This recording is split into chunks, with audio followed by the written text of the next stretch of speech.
The December wind cut through the mountains like a blade, carrying with it the scent of snow and something else Sarah Martinez couldn't quite place. Death, maybe. She'd smelled it enough times to recognize its metallic tang in the air.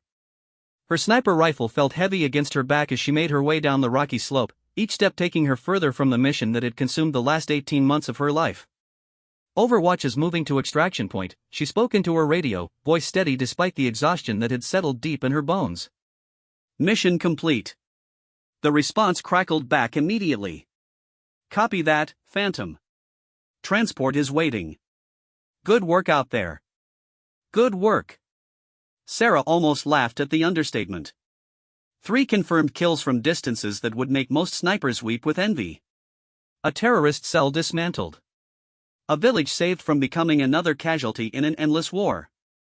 But all she could think about was the Christmas tree her mother had probably already put up in the living room of their small house in Ohio, the one with the angel on top that had been there since Sarah was 7 years old.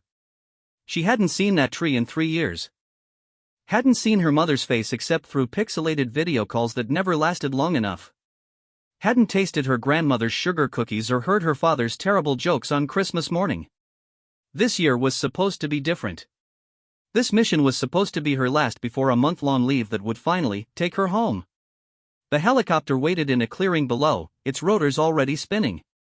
Sarah quickened her pace, imagining the warmth of the cabin, the flight back to base, the processing that would take maybe 6 hours before she could catch a transport plane stateside. With any luck, she'd be home by Christmas Eve. Maybe even in time for midnight mass, if her mother still went to the little Catholic church on Elm Street. Her satellite phone buzzed against her hip. Sarah frowned. Protocol dictated radio silence during extraction unless there was an emergency. She pulled the device free, glancing at the encrypted message that appeared on the screen. Priority Alpha. 3 clicks northeast of your position. Navy SEAL team trapped. Heavy casualties. Enemy sniper has them pinned. Require immediate assistance. Sarah stopped walking. The helicopter was less than 200 meters away, close enough that she could see the pilot's helmet in the cockpit. Close enough that she could almost smell the jet fuel and feel the artificial heat that would carry her home. She looked at the message again, then at the helicopter, then back at the message. 3 clicks northeast. That would put the trap team somewhere in the mountain valley she'd been observing for the past week. Rough terrain, limited escape routes, and if there was an enemy sniper involved, it meant someone good enough to pin down an entire SEAL team. Her phone buzzed again. Images this time. Satellite photos showing figures huddled behind inadequate cover while muzzle flashes lit up positions around them like deadly fireworks. Even from the grainy aerial view, Sarah could see the tactical problem. The SEALs were caught in open ground with nowhere to run, held in place by precise fire from an elevated position. The timestamp showed the photos were less than 10 minutes old. Sarah closed her eyes and saw her mother's kitchen. Warm light spilling from windows decorated with paper snowflakes. The smell of ham baking in the oven. Her father reading the newspaper in his favorite chair while Christmas music played softly from the old radio on the counter. Her younger brother Mike, home from college, probably wrapped up in some video game but ready to drop everything for the traditional Christmas Eve movie marathon they'd maintained since childhood. They were expecting her. Her mother had sent 14 text messages in the past week, each one containing some small detail about the preparations. New ornaments for the tree. The guest room made up with Sarah's old quilt. Plane tickets purchased for Mike so he could extend his stay until New Year's. Everything arranged around the assumption that Sarah would finally, be home for Christmas. She opened her eyes and looked at the satellite photos again. 12 figures behind cover. At least 2 of them weren't moving in ways that suggested they were still combat effective. The enemy positions formed a rough semicircle around them, but the sniper fire was coming from a single point approximately 800 meters from the trap team's position. 800 meters. Well within her effective range, but it would mean moving back into the mountains, finding a position with line of sight to the target, and making a shot that could save lives or, if she missed, get herself and the SEALs killed. Her radio crackled. Phantom, what's your status? Transport is ready for immediate departure. Sarah looked at the helicopter again. The pilot was looking at her through the windscreen, probably wondering why she'd stopped moving. Standard extraction protocol said she should be jogging toward the aircraft, ready to collapse into a jump seat and begin the mental decompression that came with completed missions. Instead, she found herself studying the terrain to the northeast, calculating angles and distances. The mountain ridge that had provided her overwatch position for the primary mission would give her the elevation she needed. Maybe 1,000 meters to get into position, another 500 to find the optimal shooting angle. Call it 20 minutes if she pushed hard, 30 if she was careful about remaining undetected. The SEALs didn't have 30 minutes. From the positioning in the photographs, they were taking accurate fire every time they tried to move. Eventually, the enemy would either get lucky with a killing shot or simply wait for reinforcements to arrive and finish the job with superior numbers. Sarah's phone rang. Not buzzed, rang. An actual voice call, which violated about 6 different security protocols and meant someone with serious authority was on the other end. Martinez. Her voice came out steady, professional. Sarah, this is Colonel Davidson. The voice belonged to her commanding officer, a man she'd never heard use her first name before. I know you're supposed to be going home. I know this isn't your fight. But those boys down there need help, and you're the only asset we have in position to provide it. Sarah stared at the helicopter. The pilot had shut down the engines and was climbing out of the cockpit, probably assuming the extraction was delayed rather than cancelled. How many, sir? 12 SEALs. 3 wounded, maybe 4. They've been pinned down for 40 minutes. We've got fast movers en route, but the weather's closing in and we can't guarantee air support will be available when it matters. 40 minutes. That meant the enemy sniper had been keeping a dozen elite operators trapped for nearly an hour. Whoever was behind that rifle knew their business.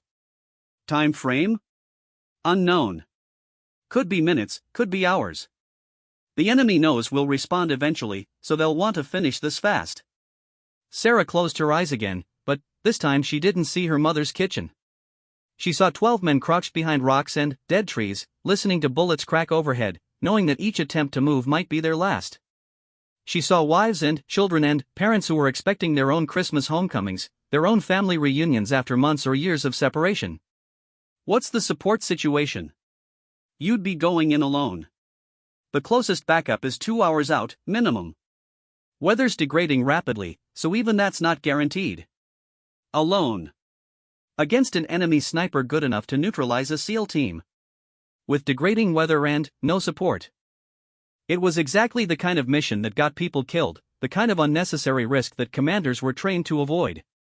But Sarah wasn't thinking like a commander. She was thinking like a sniper, and, from that perspective, the tactical problem was actually elegant in its simplicity. One target. Known position. Clear field of fire once she reached the proper elevation. The kind of shot she'd made hundreds of times in training and dozens of times in combat. I need 5 minutes, she said. You don't have 5 minutes. Those boys need help now. Sarah looked at the helicopter one more time. The pilot had produced a thermos of coffee and was leaning against the aircraft, clearly settling in for a wait. He probably had his own Christmas plans. His own family expecting him home. Sir, I need to ask you something, and I need you to be honest with me. Go ahead. If I don't take this mission, if I get on that helicopter right now and go home to my family, how many of those SEALs are going to make it out alive? There was a long pause on the other end of the line. Too long. Sarah. How many, sir? Another pause. Honestly? Maybe half. Maybe less if the weather gets worse and we can't get air support in there. Sarah nodded, even though he couldn't see her. And if I take the mission? If you take the mission and make the shot, probably all of them. If you take the mission and miss. He didn't finish the sentence. He didn't need to. Sarah looked northeast, toward the mountains and the trap SEALs and the enemy sniper who was keeping them pinned down. Then, she looked south, toward the helicopter and the flight home and the Christmas morning she'd been dreaming about for 3 years. She thought about her mother, who had survived 2 deployments without her only daughter, who had maintained a brave face through video calls that always seemed to cut out at the worst moments, who had planned every detail of this Christmas around Sarah's return. She thought about her father, who had never once complained about the danger his daughter faced, who had simply said he was proud of her and would be waiting when she came home. She thought about her brother Mike, who had changed his entire college schedule to be home when she arrived, who had probably already planned out their traditional Christmas Eve movie lineup with the same attention to detail he brought to his engineering studies. And then, she thought about 12 other families, 12 other sets of parents and spouses and children who were counting on their loved ones coming home safe. Sarah pulled her rifle from her shoulder and checked the scope settings. "Colonel, I'm going to need that helicopter to wait." "How long?" "However long it takes." She could hear the relief in his voice. "Sarah, I know this isn't easy. I know what you're giving up." "I'm not giving up anything, sir. I'm just postponing it." She ended the call and started walking northeast, away from the helicopter and toward the mountains.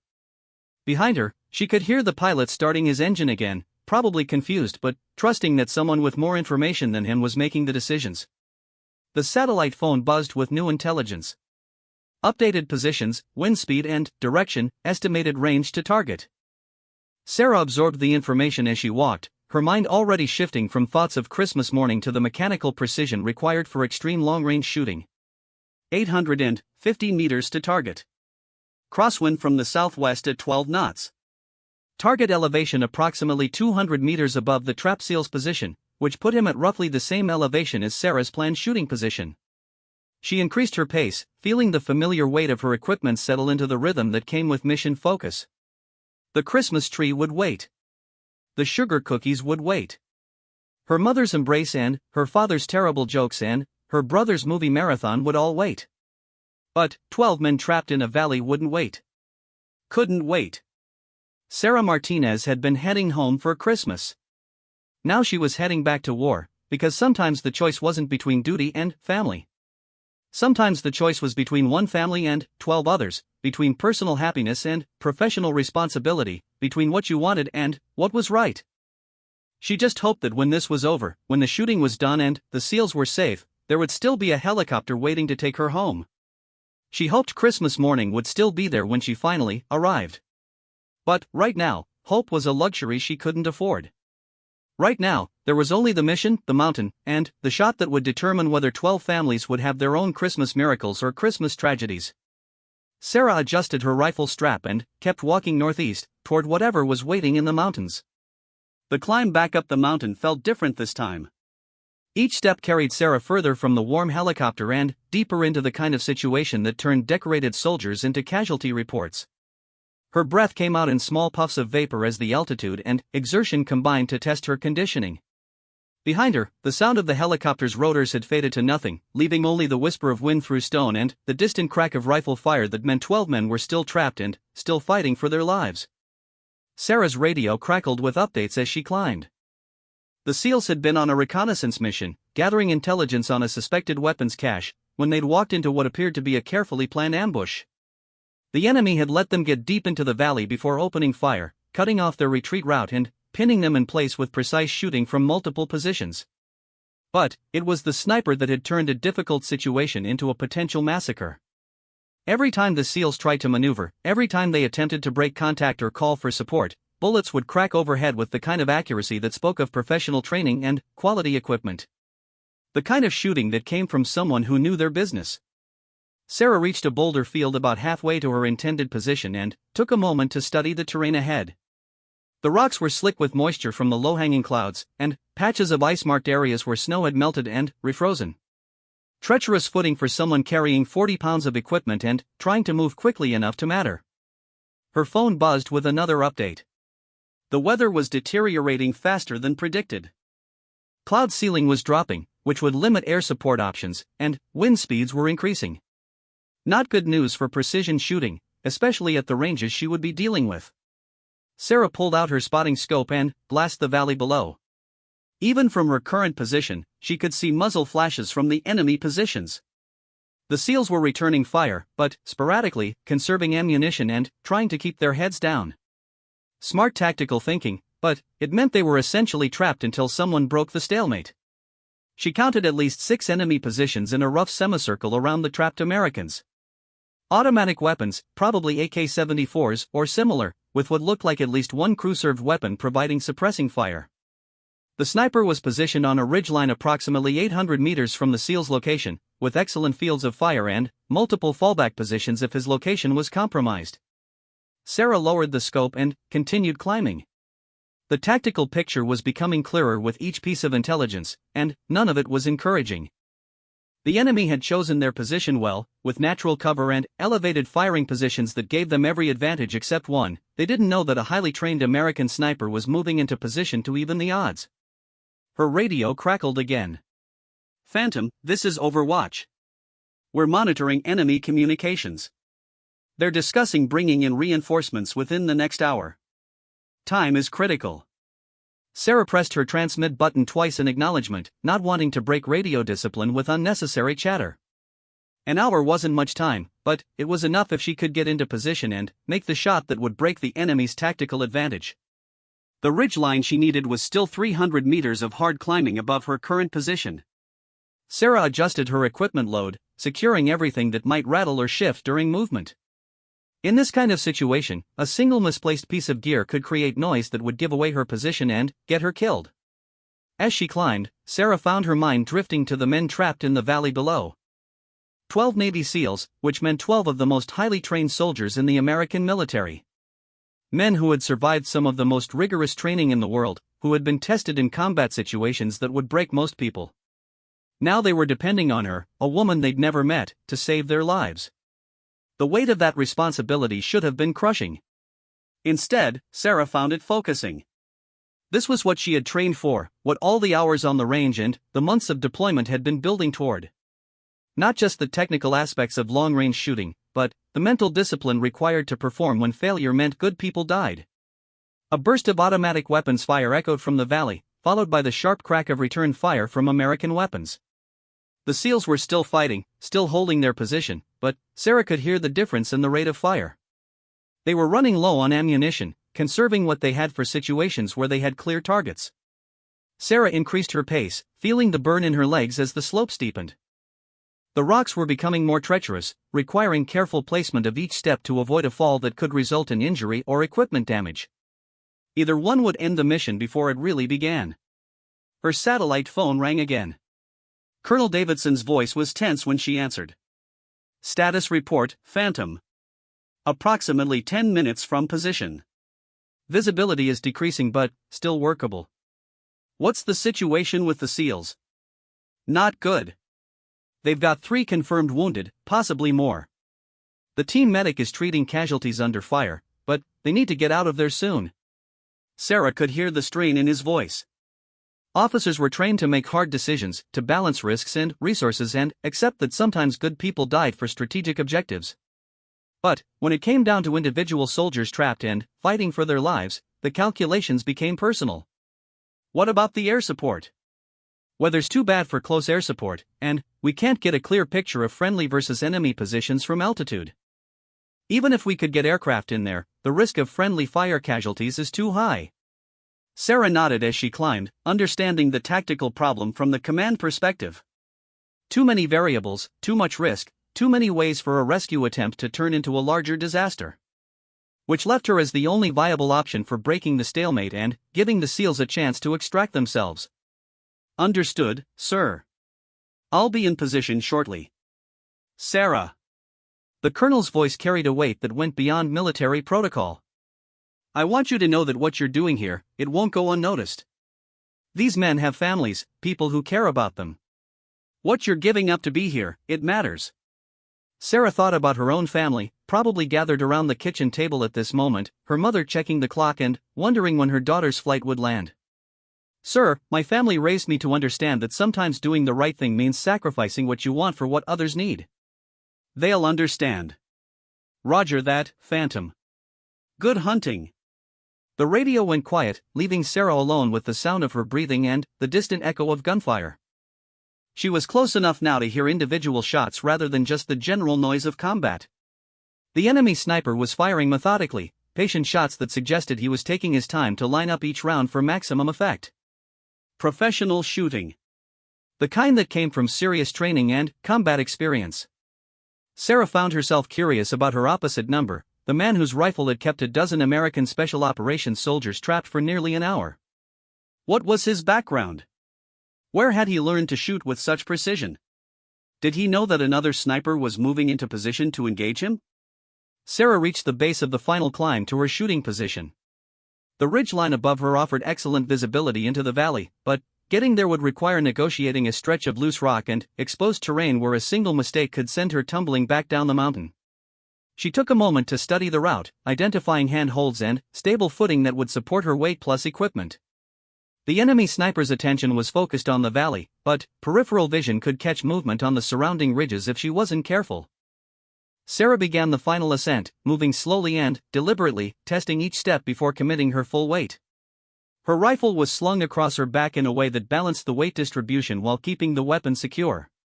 Every piece of equipment was tied down or secured in pockets that wouldn't open accidentally during movement. Halfway up the final slope, a burst of sustained automatic weapons fire erupted from the valley. Sarah froze, listening to the pattern of shots. The enemy was increasing their rate of fire, possibly preparing for a final assault on the trapped SEAL's position. Time was running out faster than she had anticipated. She increased her pace, accepting slightly more risk in exchange for faster movement. Rocks skittered away beneath her boots, and she had to grab onto an outcropping to arrest a slide that could have sent her tumbling back down the mountain. Another burst of fire from below, this time answered by what sounded like American weapons firing on full automatic. The SEALs were in a serious firefight now, probably burning through their remaining ammunition in an attempt to keep the enemy from overrunning their position. Sarah reached the ridgeline and immediately moved into a low crawl, keeping her profile below the skyline to avoid being silhouetted against the sky. The shooting position she needed was approximately 50 meters along the ridge, where a natural depression would provide both concealment and a stable platform for precision shooting. As she crawled, Sarah could see into the valley for the first time. The tactical situation was worse than the satellite photos had indicated. The SEALs were trapped in an area no larger than a football field, with enemy positions surrounding them on 3 sides and the 4th side blocked by terrain that offered no cover from the sniper's position. She could see the American soldiers now, not just as dots on a satellite photo but as individual men fighting for their lives. One figure was clearly wounded, being tended by another SEAL who was trying to provide medical treatment while keeping low enough to avoid sniper fire. The rest were spaced around the perimeter of their defensive position, returning fire when they had clear targets but mostly just trying to stay alive. Sarah reached her intended shooting position and began the process of setting up for a long-range shot. First, the rifle had to be properly positioned on its bipod, with the angle adjusted to account for the difference in elevation between her position and the target. Then, the scope had to be checked and adjusted for the range, wind conditions, and atmospheric factors that would affect the bullet's trajectory. She found the enemy sniper's position through her scope, a figure partially concealed behind a rock formation 830 meters away. He was good, she had to admit. His position offered excellent concealment while providing clear fields of fire into the valley. He was also disciplined, not firing rapidly but taking careful, aimed shots that maximized his effectiveness while conserving ammunition. Sarah began her calculations. Range, 830 meters. Wind, southwest at 15 knots, gusting to 20. Temperature, approximately 38 degrees Fahrenheit. Altitude, roughly 8,000 feet above sea level. All factors that would affect the trajectory of her bullet and require compensation in her aim point. As she worked through the mathematics of the shot, automatic weapons fire erupted from the valley again. This time it was sustained, the kind of firing that suggested the enemy was making a coordinated assault on the SEAL's position. Through her scope, Sarah could see muzzle flashes from multiple enemy positions as they laid down suppressing fire. The enemy sniper fired again, his bullet striking close enough to one of the American positions to send chips of rock flying. He was keeping the SEALs pinned down while the assault teams moved closer, using his precision fire to prevent any American from rising high enough to engage the advancing enemy effectively. Sarah settled behind her rifle and began to control her breathing. In a few moments, she would take a shot that would either save 12 American lives or alert the enemy to her presence and potentially make the situation worse. There would be no second chance if she missed, no opportunity to correct her aim and try again. Through her scope, she could see the enemy sniper adjusting his position, probably preparing for another shot. He was focused on his targets in the valley, unaware that death was looking at him through a high-powered scope from nearly a kilometer away. Sarah placed her finger on the trigger and began the mental process that would end one life to save 12 others. Sarah's world contracted to the circle of her rifle scope.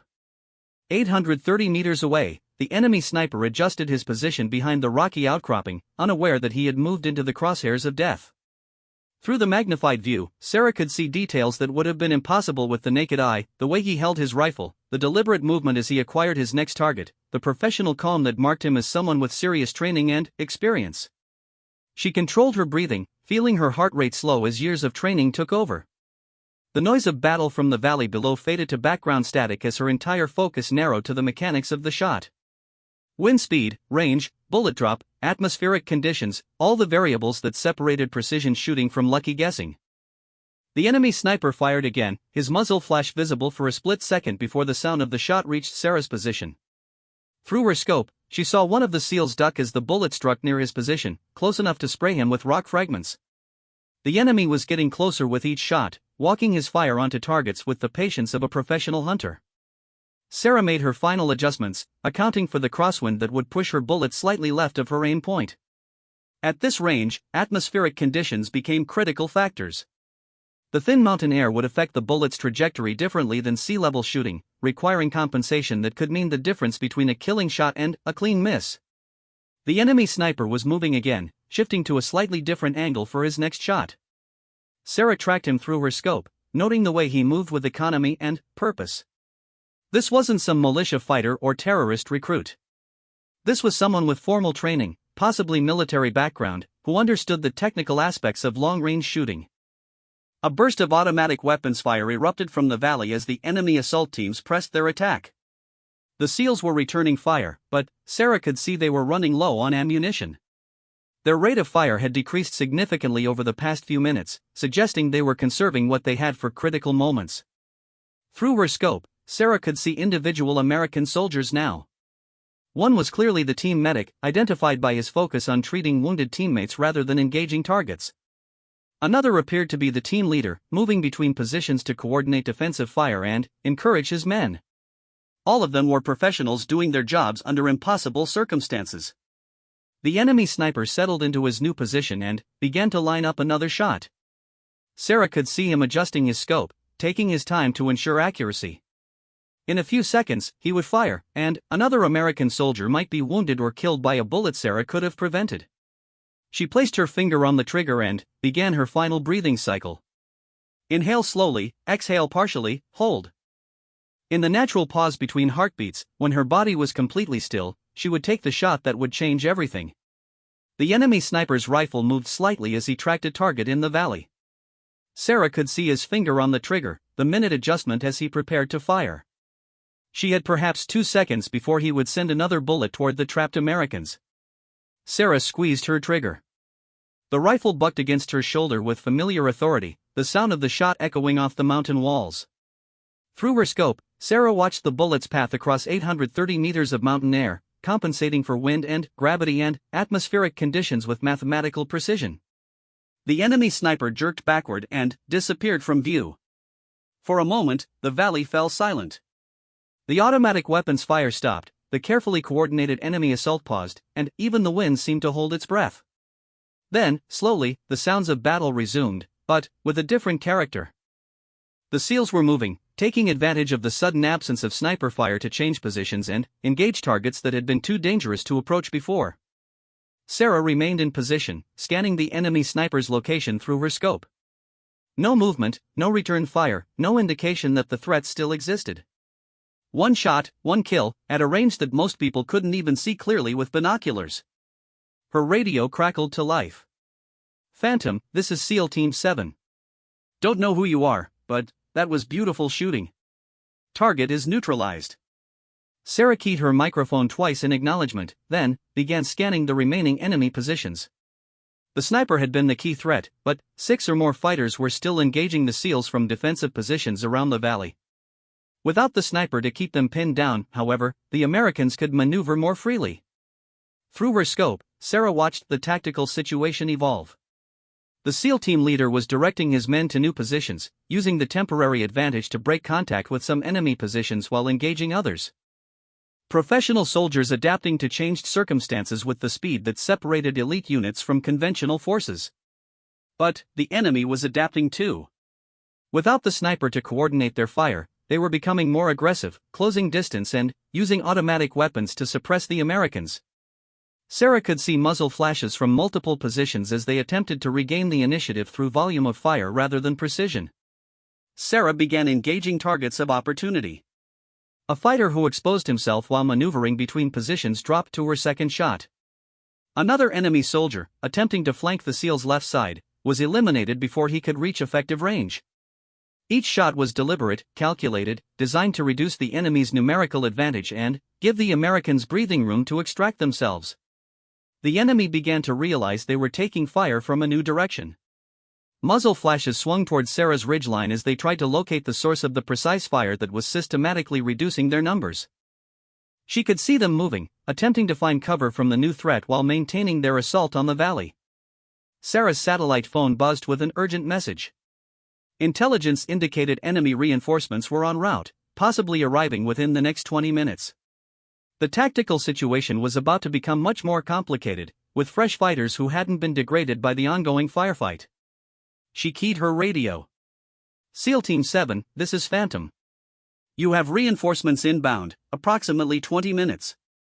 Suggest you use the current advantage to extract from your position.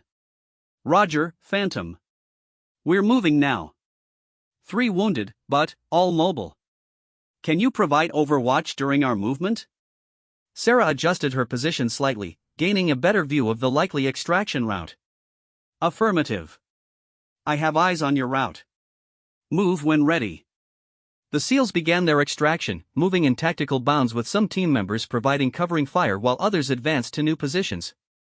It was textbook small unit tactics, executed with the precision that came from extensive training and combat experience. Even wounded and low on ammunition, they moved like the elite soldiers they were. Sarah provided covering fire as the team moved, engaging enemy fighters who attempted to interfere with the extraction. Her shots were selective, focused on targets that posed immediate threats to the moving Americans. Each bullet had to count, both because of the range involved and because she couldn't afford to reveal her exact position to enemy fighters who might be able to bring effective fire on her location. The enemy was becoming more aggressive as they realized their targets were escaping. Automatic weapons fire increased in volume as they attempted to stop the SEAL extraction through sheer firepower. Sarah could see them moving to better positions, trying to cut off the Americans' route to safety. She engaged a fighter who was moving to flank the SEAL's movement, her bullet dropping him before he could reach a position where he could fire on the extraction route. Another enemy soldier, attempting to set up a crew-served weapon that would have devastated the Americans, was eliminated before he could bring the weapon into action. The SEALs were halfway to safety when Sarah spotted movement on a ridgeline to the east. Fresh fighters, probably the reinforcements that intelligence had warned about, arriving earlier than expected. They were moving quickly, attempting to cut off the Americans before they could reach safe extraction. Sarah's mind raced through the tactical calculations. 12 SEALs, 3 wounded, moving through difficult terrain while carrying casualties. Enemy reinforcements numbering at least 15 fighters, moving to blocking positions that would trap the Americans in another kill zone. Time was critical, and the mathematics weren't encouraging. She keyed her radio. SEAL Team 7, you have fresh contacts moving to cut off your extraction route. Approximately 15 fighters advancing from the east. Copy, Phantom. Can you engage? Sarah studied the advancing enemy through her scope. They were moving in good tactical formation, using cover effectively and maintaining dispersion that would make them difficult targets. Professional fighters, possibly with military training, who understood how to move under fire. Negative effective engagement at this range and angle. Recommend you alter course to avoid contact. But, as Sarah spoke, she realized the SEALs didn't have many options. The terrain that had trapped them initially was now limiting their extraction routes. Alternative paths would take too long and expose them to other enemy positions. They needed to break through the reinforcements' blocking position or risk being trapped again. Through her scope, Sarah watched the two forces moving on converging paths. The SEALs were moving as fast as their wounded teammates would allow, but the enemy reinforcements had the advantage of shorter distance and no casualties to slow them down. Simple mathematics suggested they would reach the blocking positions before the Americans could pass through. Sarah made a decision that would change everything. She began moving from her sniper position, leaving the security of her concealed location to advance toward the valley. At closer range, she would be more effective against the enemy reinforcements, but she would also be more vulnerable to return fire. As she moved down the ridgeline, Sarah's radio crackled with traffic between the SEALs and their command element.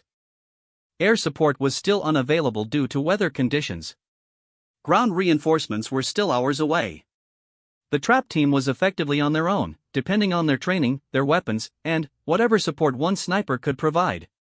Sarah reached a new position approximately 400 meters from where the enemy reinforcements would establish their blocking position.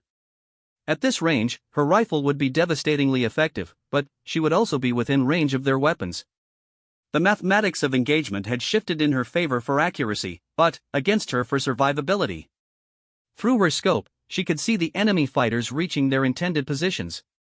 They were setting up to ambush the extracting SEALs, positioning automatic weapons and preparing fields of fire that would turn the Americans' escape route into a killing field. Sarah had perhaps 3 minutes before the SEALs would enter that kill zone. 3 minutes to break up an enemy ambush, save 12 American lives, and hopefully survive long enough to extract herself. She settled behind her rifle and began engaging targets with systematic precision. Each shot was aimed to maximum effect, designed to disrupt the enemy's tactical organization and prevent them from establishing effective fields of fire. The enemy reinforcements had expected to ambush tired, wounded Americans low on ammunition. They had not expected to take precision fire from a sniper who could engage them at ranges where their weapons were ineffective. But, as Sarah fired, she could see some of the enemy fighters moving to flank her position. Professional soldiers who understood that eliminating the sniper was key to successful completion of their mission. They were willing to take casualties to get close enough to neutralize her. Sarah realized she had perhaps 5 more minutes before her own position became untenable. 5 minutes to save 12 lives and find her own way home for Christmas. The enemy flanking movement was professional and methodical. Sarah counted at least 4 fighters working their way around her position, using terrain features and natural cover to minimize their exposure while closing distance. They understood that once they reached effective range with their assault rifles, her advantage in precision shooting would be neutralized by their superior firepower. Sarah continued engaging targets in the blocking position while keeping track of the flanking element through peripheral vision. Her shots were having the intended effect, disrupting the enemy's attempt to establish overlapping fields of fire that would trap the extracting SEALs. 2 fighters were down, possibly dead, and the others were scrambling to find better cover. But time was working against her. Each shot revealed her position more clearly to the enemy, and they were adapting their tactics accordingly. The flanking element was moving faster now, accepting greater exposure in exchange for speed. They had perhaps 2 minutes before reaching positions where they could bring effective fire on her location. Sarah's radio crackled. "Phantom, this is SEAL Team 7. We can see your muzzle flashes. You're taking fire from multiple directions. Recommend you extract from your position." She keyed her microphone while acquiring another target. "Negative. You're still in the kill zone. I can hold this position for a few more minutes. Phantom, we're not going to let you die for us. Start moving. We'll break through on our own." Sarah smiled grimly as she fired again, watching another enemy fighter drop behind cover. The SEALs were offering to sacrifice their tactical advantage to protect a sniper they'd never met. It was exactly the kind of selfless courage that made them elite soldiers, and exactly why they deserved to make it home to their families. SEAL 7, maintain current route. I've got good fields of fire from this position. What she didn't say was that she might have good fields of fire, but her escape routes were becoming limited. The flanking element was close to cutting off her primary withdrawal path, and the terrain behind her position offered little cover from pursuing enemy fighters. Through her scope, Sarah could see the SEALs moving through the area where the ambush should have been. Without effective enemy fire from the blocking position, they were able to maintain good tactical movement while supporting their wounded teammates. They were going to make it out of the immediate danger zone. But Sarah's situation was deteriorating rapidly. Automatic weapons fire from the flanking element was starting to impact around her position, forcing her to keep low and limiting her ability to engage targets. The enemy fighters had closed to within 200 meters, well within effective range for their weapons. She fired at one of the flankers, but the shot went wide as incoming fire forced her to adjust her position. Professional soldiers who understood how to use suppressing fire to degrade a sniper's effectiveness. They were executing a textbook assault on a fixed position, and Sarah was running out of options. Her satellite phone buzzed with an urgent message from Colonel Davidson. Close air support was finally available, but the aircraft would need precise coordinates for the enemy positions to avoid hitting friendly forces. Sarah was the only asset in position to provide that targeting information. Sarah began calling in grid coordinates while engaging targets, providing the aircraft with exact locations for the remaining enemy positions. It was dangerous work, requiring her to expose herself to acquire targeting data while under increasing enemy fire. Phantom, this is Viper Lead. We have your coordinates and are inbound. Mark your position with IR strobe. Sarah activated her infrared strobe, a device visible only to aircraft equipped with night vision systems. Within minutes, close air support would arrive and neutralize the remaining enemy positions. But she had to survive long enough for that support to arrive. The flanking element was less than 100 meters away now, close enough that Sarah could hear their voices as they coordinated their final assault. She was effectively surrounded, with enemy fighters approaching from 3 directions and limited ammunition for the close-range fighting that was about to begin. Sarah made a decision that would have seemed impossible an hour earlier. She began moving from her sniper position, abandoning the long-range precision shooting that was her specialty in favor of close-quarters battle tactics. Her rifle was equipped with backup iron sights and a shorter-range scope setting, transforming it from a precision instrument into an assault weapon. The first enemy fighter appeared around a boulder 30 meters away, assault rifle raised and ready to fire. Sarah's shot took him in the center of mass before he could acquire her as a target. Professional reflexes honed by years of training, but applied at ranges that turned precision shooting into instinctive combat. She moved immediately after firing, changing position before return fire could find her previous location. The remaining flankers were closing rapidly, forcing Sarah into a running gunfight among the rocks and boulders of the mountain ridge. This wasn't the controlled, calculated shooting she was trained for, but desperate combat where survival depended on speed and aggression rather than precision. Another fighter appeared, firing on full automatic as he tried to suppress Sarah's movement. His shots were close enough that she could hear bullets cracking past her head, but he was firing rapidly rather than aiming carefully. Sarah took him down with a single shot before moving again. The sound of jet engines echoed off the mountain walls. Close air support was arriving, but Sarah had to mark the remaining enemy positions before the aircraft could engage. She activated her laser designator, painting targets for the incoming aircraft while trying to stay alive long enough for them to matter. Viper Lead, this is Phantom. I have multiple targets marked. Friendlies are clear of the target area. Roger, Phantom. We have your marks. Danger close to your position. Recommend you take cover.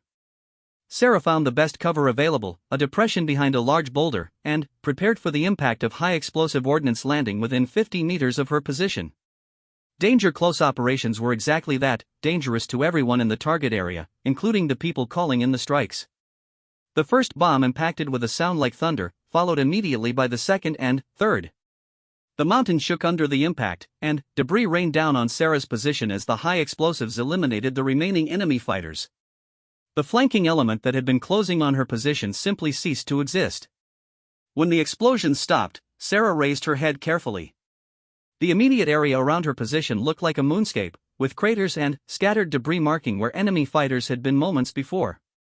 The threat was neutralized, but Sarah's own situation remained precarious. Her radio crackled with multiple voices. The SEALs were clear of the danger zone and moving toward extraction. Air support was available for additional strikes if needed. Command elements were coordinating follow-up operations to secure the area and gather intelligence from enemy positions. But, for Sarah, the mission was essentially complete. 12 American soldiers were alive and moving toward safety because she had chosen duty over personal desires. The enemy sniper who had pinned them down was dead. The reinforcements who might have trapped them were eliminated. The tactical situation that had seemed hopeless an hour ago was now resolved. Sarah began her own extraction, moving carefully through terrain that might still contain enemy fighters or unexploded ordnance from the airstrikes. Her ammunition was nearly exhausted, her equipment was damaged, and her body was running on adrenaline and determination rather than physical reserves. As she moved down the mountain, Sarah's satellite phone rang. Colonel Davidson's voice carried relief and exhaustion in equal measure. Phantom, what's your status? Mission complete, sir. All SEAL personnel extracted safely. Enemy positions neutralized. Moving to extraction point. Outstanding work, Sarah. I mean that. What you did today, those men are going home to their families because of your actions. Sarah thought about families and Christmas mornings and the sacrifices that allowed some people to enjoy peace while others fought to preserve it. Sir, is my helicopter still available? There was a pause on the other end of the line. Sarah, I have to be honest with you. The weather has deteriorated significantly. We're not sure we can get aircraft in there until it clears. Sarah stopped walking and looked up at the sky. Heavy clouds were moving in, and she could feel moisture in the air that suggested snow was coming. The kind of weather that grounded aircraft and left people stranded on mountainsides. How long, sir? Could be hours. Could be overnight. Could be longer if this storm system is as bad as the weather people think it might be. Sarah closed her eyes and saw her mother's kitchen again. The Christmas tree with its angel on top. The presents under the tree that had been wrapped and placed with such care.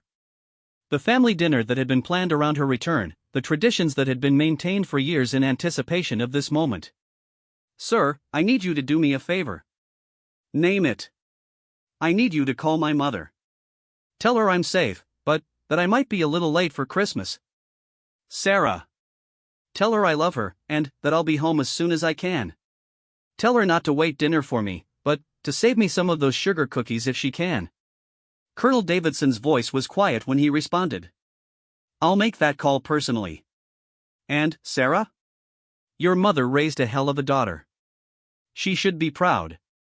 Sarah resumed walking toward the extraction point, where she might wait hours or days for weather to clear enough for helicopter operations.